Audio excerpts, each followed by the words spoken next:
What is up, YouTube? This is NanoPrince93, and I am back again with another product review.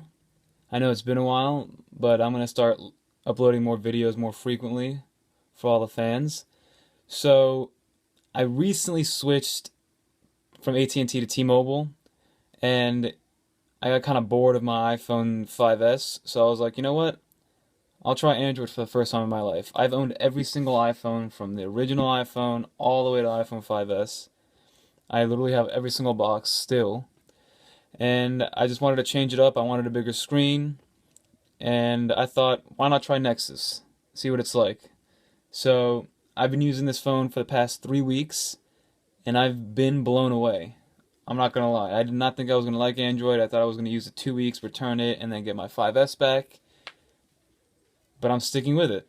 So this is the Nexus 5. So let's start off with the actual look of it and the hardware. So you have a 5-inch HD LCD display, which is beautiful. I'll show you guys that in a second.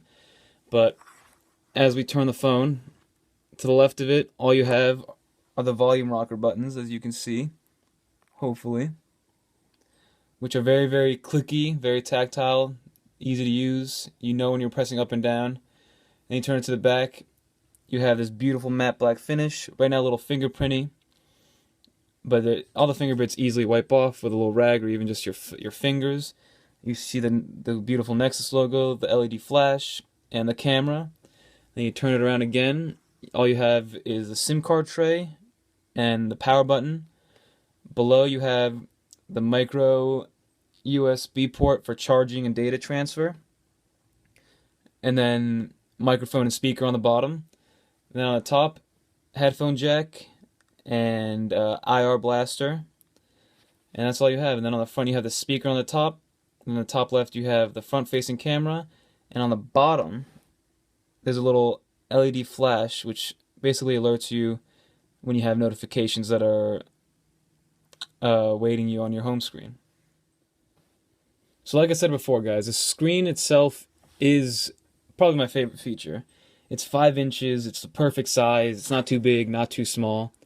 It is very, very bright. It's full HD, 1920 by 1080, which is a higher pixel density than the Retina display of the iPhone 5S. It's just super bright. It handles sunlight very, very well. The auto brightness is top notch, which usually is annoying in most phones. It has Gorilla Glass 3, so it's very, very sturdy. I have not had any problems with it. I still have the factory screen protector on it that comes out of the box. But other than that, there's no protection on the phone. You have, on the screen itself, you have the 3 touch-tone buttons that are usually always on the screen. Very, very helpful. You have the home button, the multitasking button, and then the back button. So out of all the Android phones that are out there, why did I go with Nexus? I went with Nexus because I'm not a big fan of how much people like Samsung or HTC change the Android interface. I wanted bare bone, raw Google Android. So that's what Nexus is. It is 100% Android. There's no layering. There's no Sense 6 like HTC. There's no Samsung apps that come preloaded on here like the Samsung S4, the Note, or the S5. It's just bare Android, which is what I love. I wanted something simple, especially because I was transitioning from so many years of iOS into now 4.4 KitKat, which is awesome. Again, like I said before, I was very impressed. All the apps that I had on my iPhone were on the Play Store, which I didn't think would happen.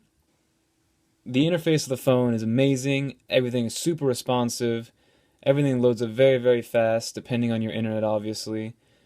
I have T-Mobile full LTE, which is awesome, and on Wi-Fi it's even better, but everything is really responsive. I like how every time you touch one of these touchstone buttons you get a vibration feedback, which you can change if you don't like. My next concern with the phone was, oh, it's a 5-inch screen, it has a ton of specs, it has a bigger battery than the iPhone, it's going to be too heavy, it's going to be too big. The phone is a tiny bit thicker than the iPhone. I'm actually going to do a comparison video probably later on today or tomorrow on the iPhone 5S and the Nexus 5. but it's light. It's only 130 grams, so it fits in your pocket very, very easily, even tight-fitted jeans that most people are wearing now. So I like how it feels in the hand. I like the matte black finish on the back and all over the phone. I actually ordered a cool carbon fiber skin, which I'm gonna do a review on, and put it on for you guys once I get it. Hopefully, it'll be here within the next few days. So let's talk about the hardware specs now. Inside this phone, you're gonna get a 2.26 gigahertz Qualcomm Snapdragon 800 processor, which handles literally anything that it gets thrown at. Any game, any app, any music, any videos, multiple apps, and it runs perfectly with KitKat. It's amazing how it works. You can run full HD videos like it's nothing, full-fledged games with a ton of motion like FIFA, which I play all the time, Clash of Clans, and even simple games like a GBA emulator or a 2048 puzzle, which is very addicting. Side note. You can see here on my computer screen, you get a 2300 milliamp battery, which with pretty heavy use, it gets me through the whole day easily. I have not been closer to 20%. That's as far as I get with heavy use during the day, and I use it a lot. It comes with NFC built in, which is awesome. I use Google Wallet all the time. NFC also means wireless charging, which I use occasionally because I only have one wireless charging pad. Then the GPU is an Adreno 330. So just to show you guys how this works, or how it is in live action, I'm going to load up FIFA here. Hopefully you guys can see. The speakers are great. They're loud enough to play video games with. It's very, very easy. No thanks. Everything loads up very, very fast, which I was impressed with. The graphics are just like a PSP or PS Vita. So here's a little FIFA gameplay for you guys. As you can see, it's very, very easy to play. The graphics are just as good as any portable gaming device, which is sick. And all you have to do is pull down here to go back home, and you're back there. Another thing which is usually overlooked that I was very, very impressed with when it comes to Google and Android, mainly Google, is Google Voice. It is very, very responsive. It is a million times better than Siri, by far. And you can literally ask it anything. I started using it in the car to text, so I'm not texting and driving, because it's very, very responsive and it knows exactly what you're saying. Also, I love this little Google Glance thing.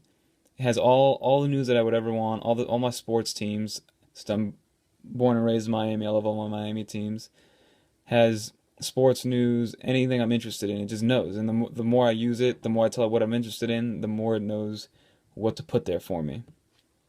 So let's talk a little bit about the camera, guys.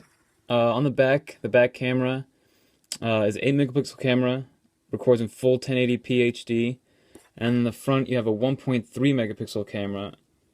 And the back camera is solid. It's good. It responds great to the touch. Autofocus, it shoots in less than 1.5 seconds supposedly, which I'm pretty happy about. Let's see if I can get a good picture here. It does autofocus by itself. You choose what you want to focus on, take a picture, and there it is. Take another one. It has HDR Plus, which is new to the Nexus 5, which I think is great. Also comes with something called Photosphere, which is basically helps you take panoramic pictures with ease. It's great in low light situations. The HDR makes it amazing. Has a great shutter mode. It has a ton of options. Then you have the front-facing camera. Oh. So now let's talk about the huge selling point of this phone.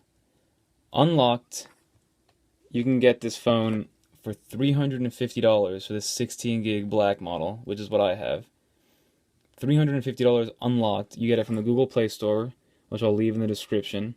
It comes in white also, as you can see on the screen, and red for $350.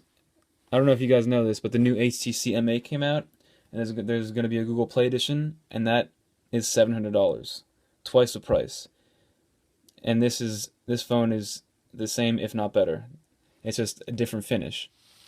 So yeah, guys, that's about it. That is my full review for the Nexus 5. All in all, for the price, literally the best phone you can get, only rivaled by few. I would choose this Android phone over the Samsung S5. I have not played with the HTC yet. I do plan on doing that, so hopefully I can play with that and make another comparison video. Again, sorry it's a little late. I know there's a ton of Nexus 5 reviews, but this is my thoughts on it. I love the phone. I don't regret switching. I might stay with Android from here on out. So please comment, rate, subscribe. Nano Prince out.